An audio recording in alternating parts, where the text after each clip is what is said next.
नमस्कार। हिंदी साहित्य की आज की इस कक्षा में हम छायावाद के पश्चात स्वतंत्रतावादी काव्य धारा के एक प्रमुख कवि हरिवंश राय बच्चन के जीवन के बारे में परिचय प्राप्त करेंगे।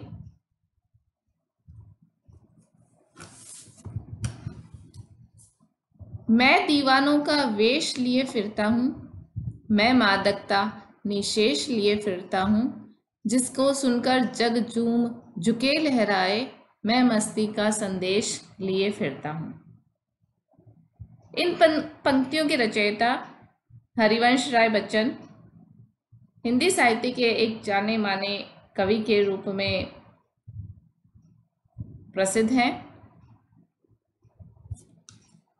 कवि हरिवंश राय बच्चन हिंदी साहित्य के एक प्रमुख कवि हैं और इन्हें हरिवंश राय के नाम से बहुत कम लोग जानते हैं।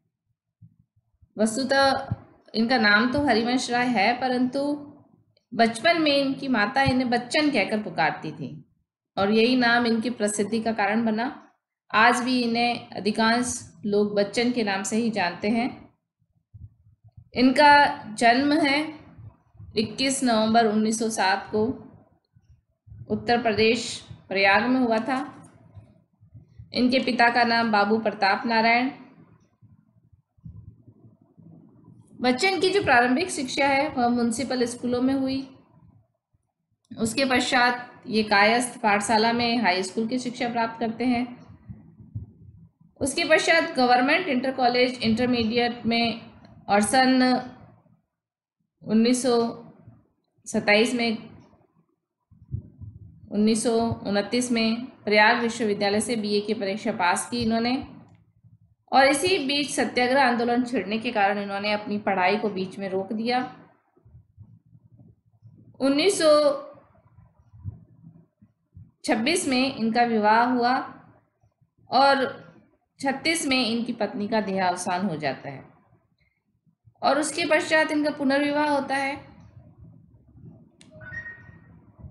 बच्चन की जो शिक्षा है, आगे चलकर इन्होंने यूनिवर्सिटी में पुनः नाम लिखवाया और एमए और बीटीए की परीक्षा इन्होंने पास की। बच्चन के यदि हम जीवन के बारे में देखें तो बाल्यकाल से ही इनको कविता की ओर इनका रुझान था। विद्यार्थी जीवन से ही ये कविताएं लिखने लग गए थे। इनकी प्रारंभिक कृति 13 हार है, परंतु मधुशाला से इनको जो प्रसिद्धि प्राप्त हुई वह अक्षुण्य है। हालावाद नामक साहित्य की एक नई धारा के प्रवर्तक के रूप में भी इन्हें सम्मान मिला। मधुशाला जो इनकी कृति है वह हालावाद की प्रवर्तक रचना के रूप में आज भी याद की जाती है। मधुशाला की जो पंक्तियां हैं आज भी हम कई स्थानों पर सुनने को, जीवन से जुड़ी हुई कई घटनाओं से उसका जुड़ाव होने के कारण आज भी हम मधुशाला की पंक्तियों को बहुत से लोगों के जबान से सुन सकते हैं। मधुशाला के उपरांत उन्होंने मधुबाला और मधु कलश भी उन्होंने लिखे। हालावाद के उत्थान में, उसके प्रवर्तन में हरिवंश राय बच्चन का योगदान अमूल्य है, परंतु धीरे धीरे बच्चन स्वयं भी हालावाद से दूर होते गए। निशा निमंत्रण जो उनकी रचना है उसमें हालावाद का प्रभाव कम दिखाई पड़ता है।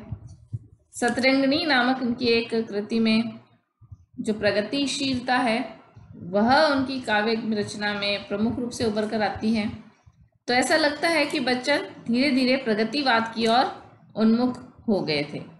आकुल अंतर, एकांत संगीत, मिलन यामिनी जैसे संग्रहों में भी उनकी प्रवृत्ति अलग तरह की दिखाई देती है। बच्चन जी सर्वाधिक या बहुत अधिक लोकप्रिय कवियों में से है। कविता लिखने के अतिरिक्त कविता पढ़ने की विशेषता भी हम देख सकते हैं, जिसने इन्हें सामान्य लोगों के बीच में अत्यधिक लोकप्रिय बनाया। हिंदी काव्य के एक प्रसिद्ध कलाकार के रूप में हरिवंश राय बच्चन को जो सम्मान प्राप्त है सामान्य जनता से, वह अपने आप में एक उदाहरण है। सम्मान की दृष्टि से देखें तो हरिवंश राय बच्चन ने सोवियत लैंड पुरस्कार, साहित्य अकादमी पुरस्कार, सरस्वती पुरस्कार, पद्म भूषण जैसे पुरस्कारों को प्राप्त किया था। अब हम बात करते हैं इनकी रचनाओं के बारे में। कौन कौन सी रचनाएं हैं जो हरिवंश राय बच्चन की लेखनी से उभरकर हमारे सामने आती हैं। सबसे पहले तो हम लेते हैं मधुशाला। मधुशाला वस्तुतः एक जो फारसी कवि हैं उमर खयाम, उनकी रुबाइयों से प्रेरित है।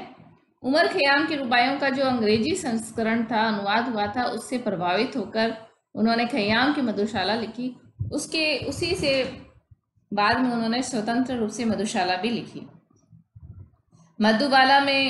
मधुबाला इनकी दूसरी रचना है। मधुबाला में कवि की जो शुद्ध प्रतिक्रिया है संसार के प्रति वह अभिव्यक्त हुई है।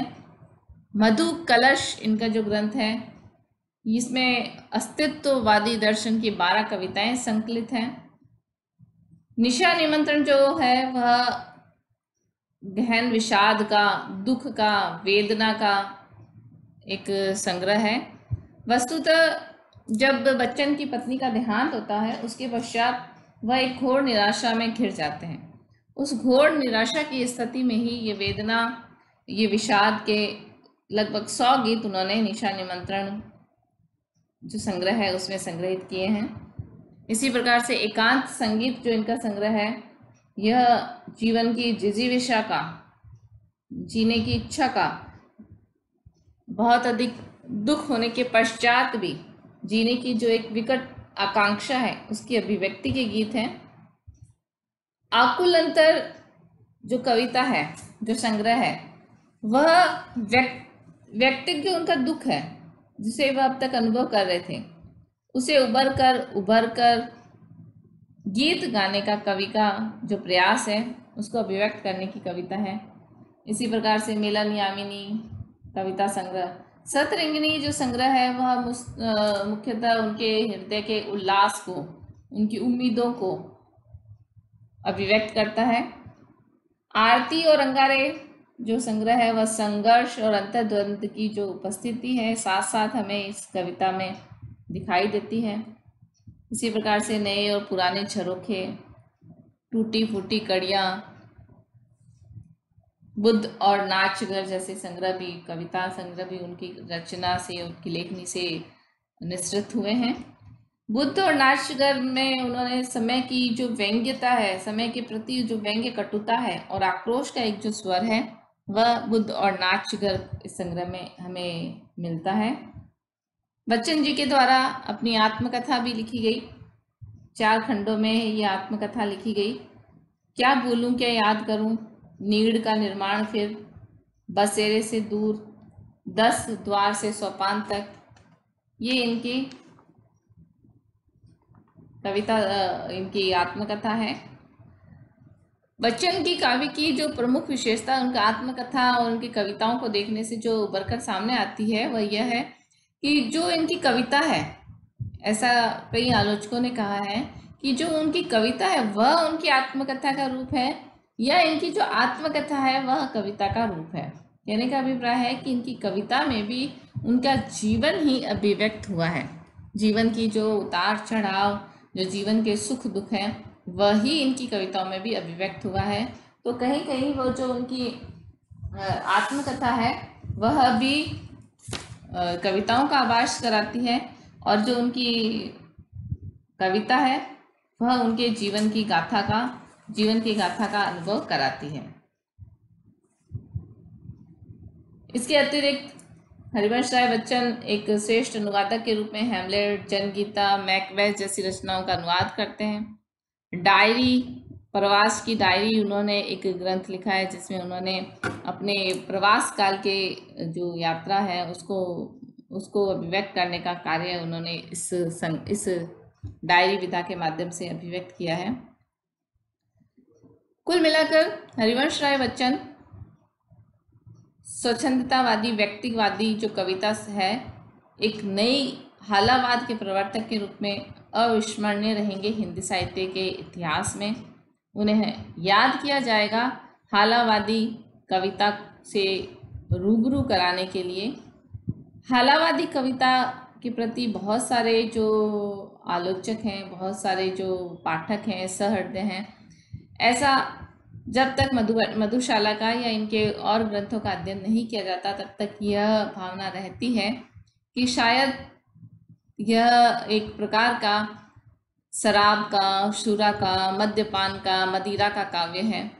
परंतु वास्तविक रूप से कवि ने स्पष्ट किया है कि मधुशाला में जो अभिव्यक्त हाला है वह हाला एक प्रतीक है जीवन की अनुभूतियों का, जीवन से प्राप्त जो कटु और तिक्त अनुभव है उनका। हाला वहाँ पर एक स्थूल अर्थ की अपेक्षा एक गहन अर्थ की अभिव्यक्ति करता है।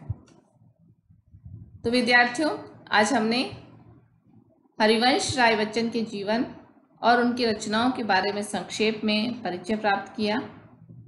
आगे की कक्षा में हम हरिवंश राय बच्चन के काव्य के भाव पक्ष और उनकी कविता के कला पक्ष की व्याख्या करेंगे। धन्यवाद।